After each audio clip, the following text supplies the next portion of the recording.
Hey everybody, it's your logical libertarian here, and we are going to talk about comedy. And a lot's really wanted me to bring this up, and I would also include satire and other forms of art in comedy, but the main thing we're going to look at is comedy, because comedy is always the most controversial. And I think this starts off because comedy always deals with what's uncomfortable. Even in the most clean and least offensive comedy, like you go to these, like the kid-friendly Christian comics, they still deal with the uncomfortable. And I would also say that good comedy for adults is based off of discomfort. It's why we laugh when things are awkward, or sometimes laugh when things are really difficult, like even if it's sarcastic laughter.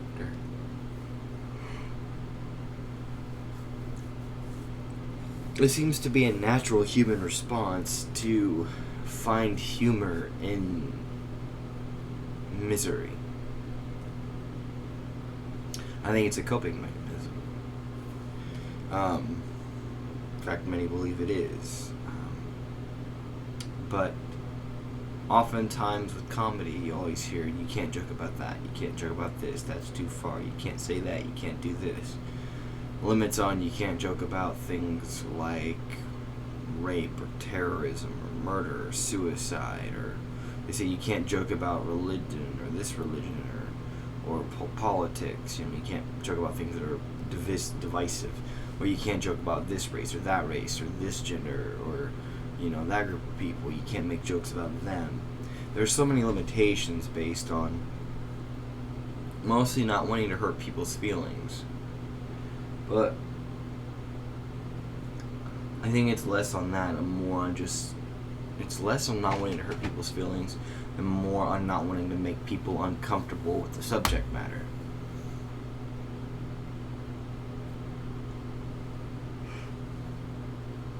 And to me, those people completely misunderstand the concept of comedy. Because comedy requires being uncomfortable with the subject matter. You need to be put a little bit on edge to realize how funny it is. Because what comedy is supposed to do, the formula is supposed to take something ridiculous and make it even more ridiculous by comparison. That's how you're supposed to be funny. Being funny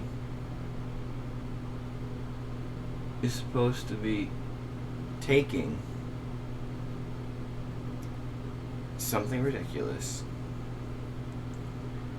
something tragic, painful, uncomfortable, and turning it into an outlandish, ridiculous thing so that we can make fun of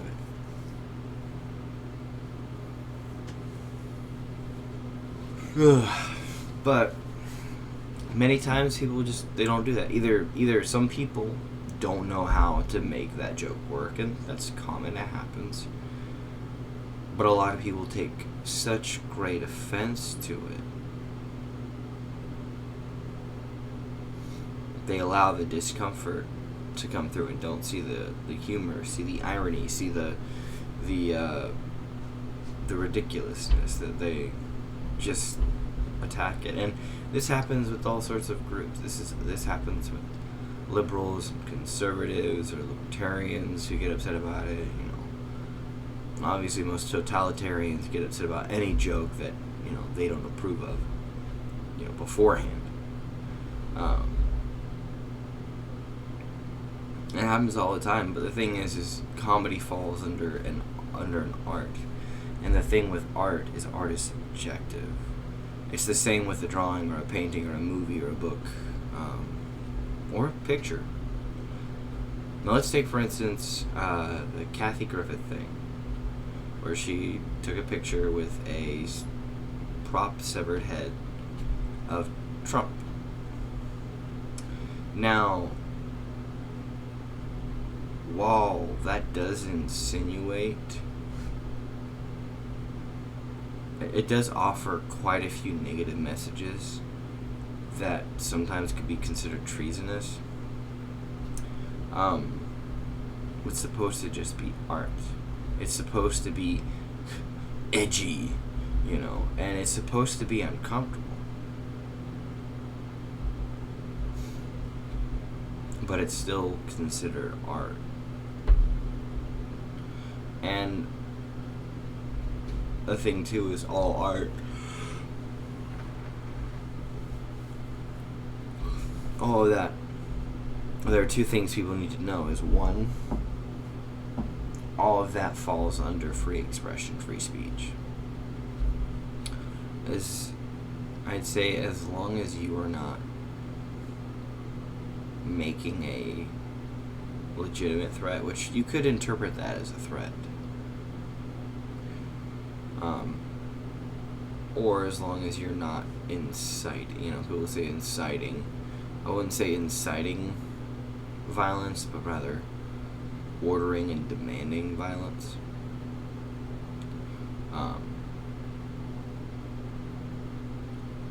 Then I see no issue with it. However, I can understand that people were to state that this could be taken as a threat. It could be seen as a threat to harm the president, but I don't know. But the other part of that is that it's subjective. It's subjective. Everybody takes things as they see. Everybody, the person that tells the joke is not going to think of the same thing as the person that says the joke. Even if they kind of do, they don't immediately. And the reaction's always going to be different.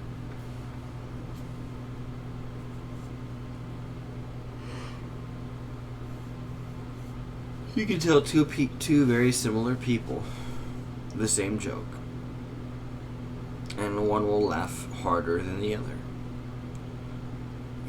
They both might not laugh, but one might giggle, one might just, they both might laugh. One might laugh really hard for a minute, and the other might just,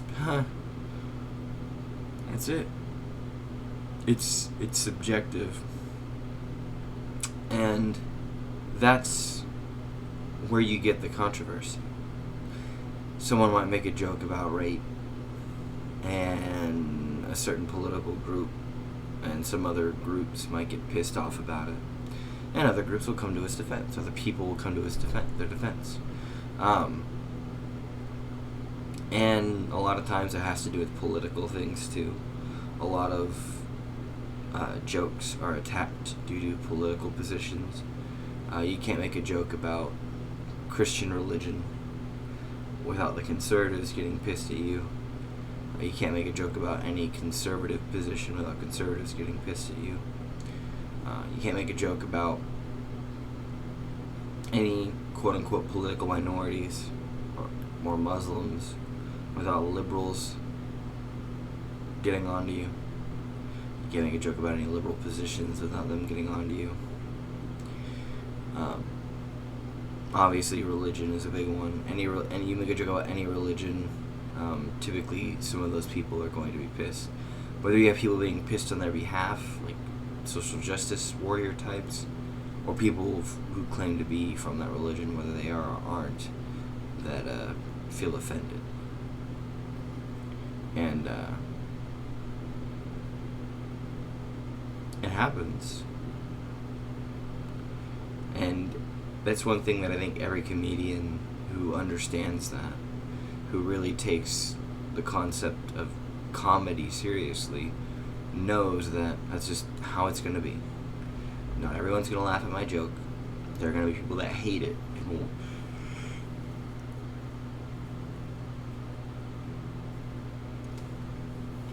And sometimes there are going to be people that are going to yell at me for it. That are going to be legitimately angry. Not legitimately angry, but seriously angry with me. And say rude and mean and cruel things towards me over a joke. Now, that's where many comedians, I think, show that they have the tougher skin, that they are the mature, intelligent adult, because anything that's said back to them, they don't let faze them.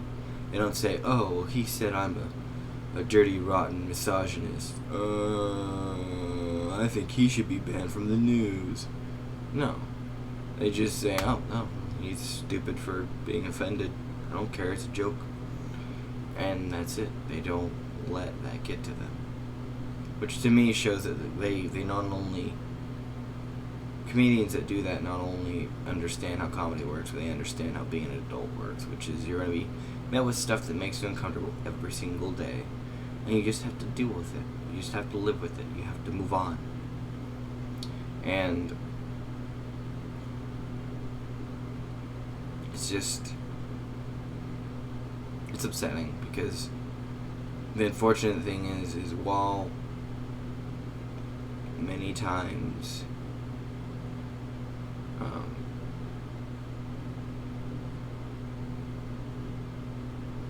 it is you know you have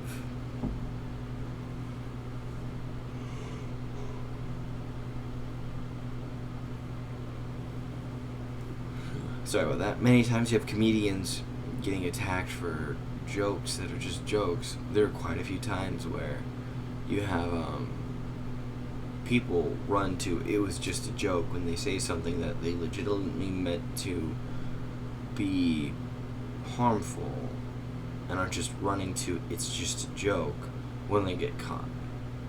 Someone might say something that is truly racist, like you know, black people are subhuman, and you know, something along those lines. And when they're called out on it for being racist, they go, no, it was just a joke, it was just a joke. But the thing is, a joke's always going to have a context. The joke is always going to be obvious, you know.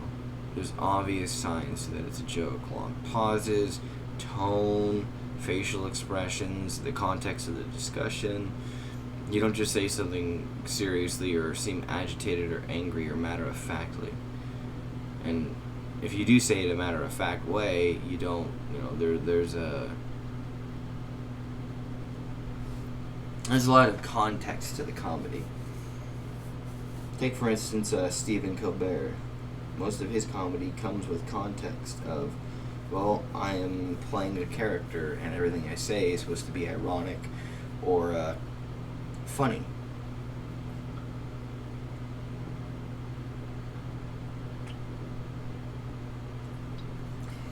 If you don't understand the context of the character, you think that it's just a bunch of people watching a conservative talk and then being laughed at. And that's not what's going on. But there's that's probably the major thing, is that a lot of people don't seem to care for other people laughing at a situation. I think that's what it is. People, because a lot of people too associate comedy with not taking things seriously or bullying, where they see that, oh, someone's making a joke about rape. Well, they don't take the victim seriously, or they're bullying the victim, which isn't true. A joke about rape is an attempt to make someone comfortable with the concept that there are still plenty of people out there that think it is perfectly okay to assault another human being in a sexual manner. And that is monstrous, but what do? So people make a joke about it. They joke about it because the person that is the rapist is the ridiculous person. And then they blow that ridiculousness out of proportion. It's a way to of sort of solidifying our morals and saying, yeah, that is ridiculous. That is fucking stupid. Someone who laughs at something like that, who understands the ridiculousness of the concept, and can take it and apply it in an even funnier way of saying, oh yeah, well, you know, it's ridiculous, and then they sarcastically justify it in a way of making fun of the concept, has a strong moral objection to it. Take for instance, Louis C.K. He has a joke about rape, where he states that it's like I can't understand wanting to force just raping someone, like it's stupid, it's ridiculous, rape is wrong. To this extent, I'm kind of paraphrasing, and he says something like, well, I mean, unless you want to have sex with them and they say no, then I mean, what are you gonna do? It's a joke about the fact that this is the rationalization of these people, where it's obviously something, it's established that it's obviously wrong, which even then, like, most people know that rape is wrong. The first part wasn't necessarily needed, but it highlights the ridiculousness of the fact that the person who would say, like, yeah, but I wanted to and she wouldn't and she led me on and da da da da, it's like, yeah, but come on. That's the joke, is it's making fun of those people. It's calling out those people on their shit. And that's what the thing is. The people who should be offended at rape jokes aren't these liberals and rape victims. People who should be offended are the rapists, the people who actually agree with rape. Those are the people who should be offended, because they're the ones being made fun of. They're the ones who are the butt of the joke. And then there was a time, a rape joke, where a victim was the butt of the joke, or at least the victim in the story was the butt of the joke. But you would think so, but it wasn't. Daniel Tosh had a joke about his sister being raped. And it wasn't so much that she was the butt of the joke. It was about a prank that went wrong. And in a way, he was the butt of the joke. It went that he would always pull practical jokes on his sister. And she'd always be so pissed about it. And he said that one day he replaced her pepper spray with silly string. Well, that night, she got raped. Now, the joke is about their sibling rivalry and the way everything went, and how he pulled a prank, and it was on something that she needed, and it cost her a bad experience, a very traumatic experience, and kind of how he didn't take it seriously, and something serious happened. He's, in large part, the butt of the joke. And it's highlighting how serious that actually is. But we laugh about it because it's uncomfortable, and we know that that's actually really, really serious, but he was a kid and didn't know, and we're kind of laughing at him. And laughing just uncomfortably, because that's what Tosh does. He's shock humor. He makes you laugh because it's uncomfortable. He pushes the boundary. And that's what a lot of comedians do too. A lot of artists, this is an art thing. People will push boundaries. And I would argue that there are no boundaries. There are no true limits to art and comedy. However, there's no limit to what can be said. There's no limit to what can be done. There's definitely a limit to what people will find funny and what people will be willing to sit through. And sometimes it just takes time.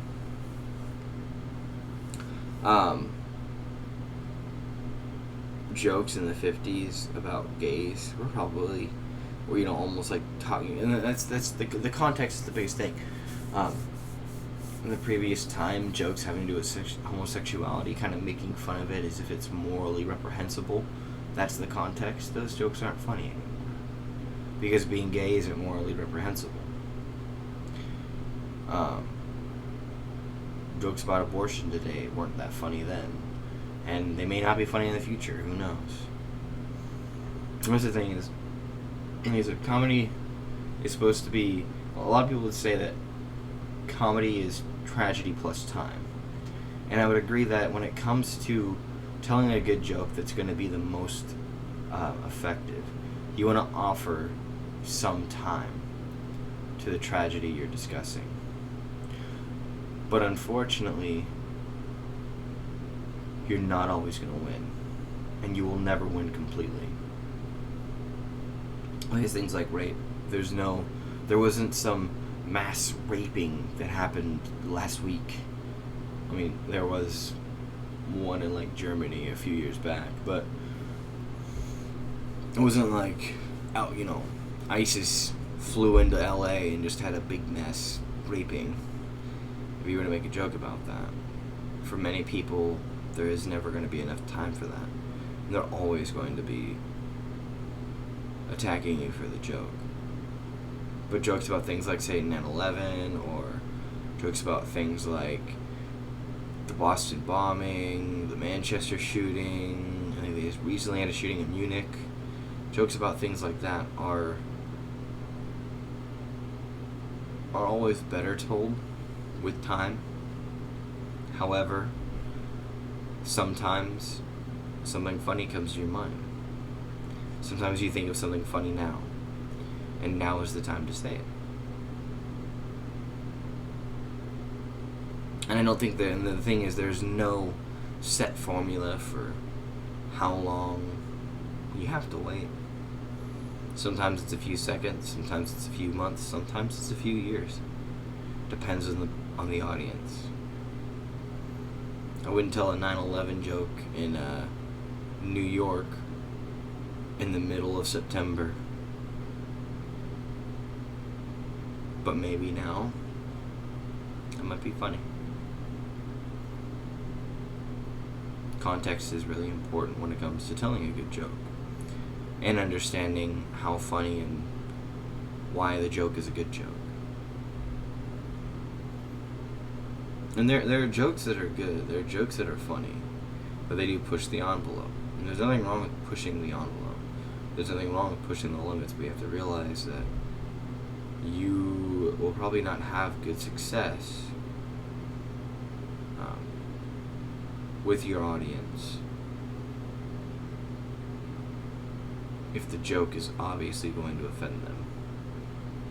Like making a rape joke to a feminist audience. Making a joke about the Christian religion to a Christian audience. Those are just not going to fly with those two groups. That's how it is. So, but I think that comedy should always be pushed. The boundary should be pushed. People like George Carlin pushed that boundary. Richard Pryor pushed that boundary. I think they pushed it to where comedy's a lot more open now. There are a lot of comedians too who did it. Don Rickles, so many others who pushed the envelopes. And so many today who push the envelopes. Like I said, Louis C.K. is a good example of it. Daniel Tosh pushes the envelope. Many people push the envelope. There are a lot of women now trying to push that envelope. Sarah Silverman, which I don't think is that funny, but she tries, and you need that. You need that, because that's how you find out what is and isn't funny, and what contexts do and don't work. Honestly, because comedy is about highlighting what's uncomfortable, highlighting what we don't like to think about, and presenting it in a way that we can better deal with it. Some people just can't deal with it, but it's a process of healing, which is why they say laughter is the best medicine. So this was a short one. I did it earlier. I did it closer to the time I actually wanted to. I started around 9, 10, whatever. It's I don't have my watch on me. You guys will see. It's about 9:30. So it's been about a 20-30 minute video. I figured it'd be a good little thing to talk about. I really like comedy. I was trying to do stand-up comedy for a while, and I actually have a joke. I'll tell you guys the joke. The joke didn't work for a couple of reasons. One, I didn't have the proper tone, and I didn't have the proper approach and presentation for the joke. That was one thing. I know I didn't have provided with confidence, smooth, clear speaking, good pacing and sentence production, I guess you could say, in speaking, as well as I told it to a very far left, more liberal feminist audience. But I think the joke can work, and I'll offer it right now, and I'll see what you guys think. So, the joke is a reference to the fact that we have such interactive technology. And what I mean by that is you might be listening to this on an iPhone or an iPad or some smart device that can do so many things for you, that can hold your credit card information, that can take pictures of checks, that can give you directions, that can make playlists off the back, that can order you pizza. You can do so much with these, and so much can be automated to take care of it for you. And we're continuing to advance and advance and advance. And I wondered if that's ever going to go into the realm of sex toys. Vibrators that maybe vibrate to the sound, the beat of a certain song you like, so you get that, which could, be very fun. And even more into the interactive, like, you could have a fleshlight or a vibrator that you have a VR hookup to that maybe works in tandem with that. But one other thing that I think would be really interesting, and I could see us with our sick, fucked up minds getting to our interactive sex robots, and they kind of have that already. But I wonder if they'll make the experience so real to where when you're fucking it, if you're fucking it in the mouth, and you ask it a question, like Siri, whatever, and it tries to respond if it's muffled. Not the best punchline. Still needs a lot of work. But that was the joke I made. Now, the reason some people said they didn't laugh wasn't because of, Mitch, that's just really poor delivery, the punchline's really weak, that joke needs an experienced comedian to work with it. Fine. I'm not good enough.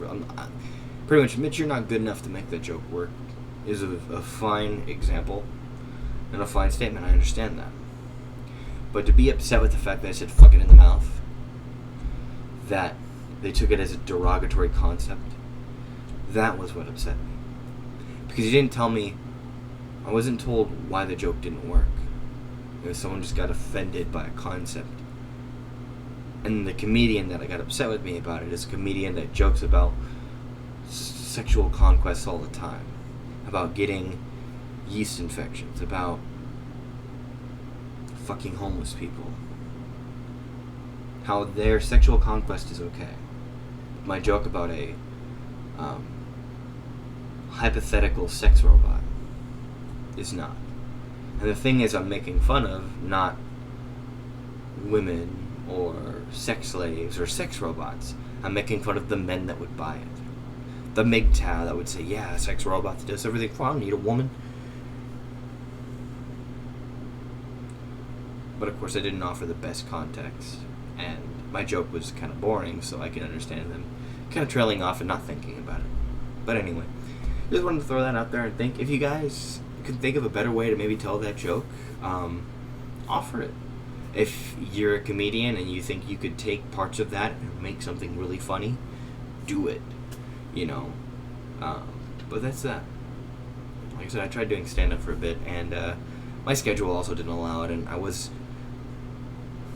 in an audience where I couldn't tell a lot of jokes, and I just didn't really care for it. It was very social justice warrior-y, but I mean, there were some pretty funny people, and I saw some people grow, and I do miss going down there to hear some of the jokes. Some of the veteran comedians were fucking hilarious, as well as I was pretty happy to see some of these comedians that started the same night I did, like, make it into something, and actually, like, grow and become funnier, and talk with some of these people and hear some of their stories, and to see them, like, be like, oh yeah, I don't have all these friends, and now I got all these friends, and like, it was cool to see that for them. I'm so glad. And like I said, I met some really cool people, and I'm glad I did. I learned a lot about comedy and art from those people in the short time I was there, and it was cool.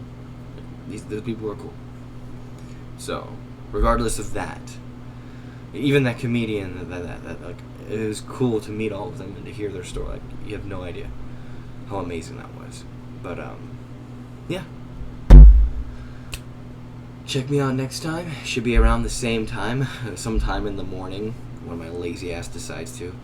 I mean, I guess I'm not that lazy. I do cleaning and that, walk the dog, play with my dog, and we get ready for work. So, and I also do my shit for my other YouTube channel, so I'm not that lazy, I guess. But thank you guys for watching. You guys have a good night. Bye.